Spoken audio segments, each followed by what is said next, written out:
বিসমিল্লাহির রহমানির রহিম। প্রিয় সহকর্মীবৃন্দ, আসসালামু আলাইকুম। আজ দীর্ঘ 6 বৎসর পর আপনারা আবার একসাথে ফ্যাসিস্ট মুক্ত বাংলাদেশে একত্রিত হতে পেরেছেন। সেজন্য আল্লাহর কাছে হাজার শুকরিয়া আদায় করছি। দীর্ঘ ফ্যাসিবাদী বিরোধী সংগ্রামে যারা শহীদ হয়েছেন এবং সম্প্রতি জুলাই আগস্টের ফ্যাসিবাদী শাসকদের নির্মম ভয়াবহ দমন নীতির কারণে গণহত্যায় যারা শহীদ হয়েছেন তাদের প্রতি আমি শ্রদ্ধা জানাচ্ছি। যারা আহত হয়েছেন তাদের প্রতি জানাচ্ছি আন্তরিক সমবেদনা। আমি চিকিৎসার কারণে যুক্তরাজ্যে অবস্থান করলেও আমি সব সময় আপনাদের পাশেই আছি। দীর্ঘ 15 বছর গণতন্ত্রের জন্য, আমার মুক্তির জন্য আপনারা যে নিরন্তর সংগ্রাম করেছেন এবং আমাদের অসংখ্য সহকর্মী প্রাণ দিয়েছেন, জুলুম নির্যাতনের শিকার হয়েছেন এবং প্রায় 1.25 লক্ষ মিথ্যা মামলায় জর্জরিত হয়েছে, এখন আদালতের বারান্দায় ন্যায় বিচারের জন্য ঘুরে বেড়াচ্ছেন। আপনাদের এ ত্যাগ শুধু দল নয়, জাতি চিরকাল স্মরণ রাখবে।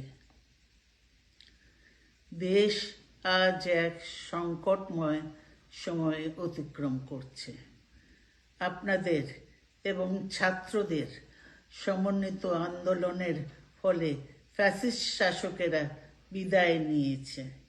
একটা অন্তর্বর্তীকালীন সরকার গঠিত হয়েছে।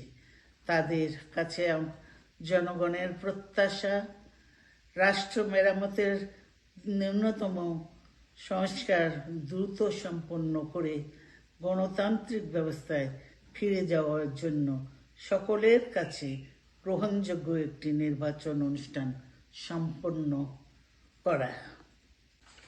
আমার অবর্তমানে দলের ভারপ্রাপ্ত চেয়ারম্যান, সিনিয়র নেতৃবৃন্দ এবং আপনাদের সকলকে সাথে সঙ্গে নিয়ে নিরন্তর কাজ করে দলকে সুসংহত করেছেন। আমি আপনাদের ধন্যবাদ জানাচ্ছি। আমি বিশ্বাস করি আপনারা শহীদ প্রেসিডেন্ট জিয়াউর রহমানের আদর্শে আরো উজ্জীবিত হয়ে আগামী নির্বাচনে সাফল্যের জন্য ঐক্যবদ্ধভাবে কাজ করবেন। এমন কোনো কাজ করবেন না যাতে আপনাদের এতদিনকার সংগ্রাম, আত্মত্যাগ বিফলে যায়। আমাদের সব সময় শহীদ প্রেসিডেন্ট জিয়াউর রহমানের সেই উক্তি মনে রাখা দরকার, ব্যক্তির চেয়ে দল বড়, দলের চেয়ে দেশ। বাংলাদেশের সর্বস্তরের মানুষ, বিশেষ করে তরুণ সমাজ আজ এক ইতিবাচক গণতান্ত্রিক পরিবর্তনের জন্য উন্মুখ হয়ে আছে। ক্ষুদ্র ক্ষুদ্র সংকীর্ণতা ভুলে দেশ ও জাতির বৃহত্তর স্বার্থে আমাদের কাজ করতে হবে। এখনো ফ্যাসিস্টদের দোসররা এবং বাংলাদেশের শত্রুরা গণ অভ্যুত্থানের মাধ্যমে প্রাপ্ত অর্জনকে নস্যাৎ করার জন্য গভীর চক্রান্তে লিপ্ত রয়েছে। ইস্পাত কঠিন ঐক্যের মাধ্যমে জনগণকে সঙ্গে নিয়ে এবং চক্রান্তকে ব্যর্থ করে দিতে হবে। গণতান্ত্রিক বাংলাদেশ বিনির্মাণের জন্য আমাদের সকলকে একযোগে কাজ করতে হবে।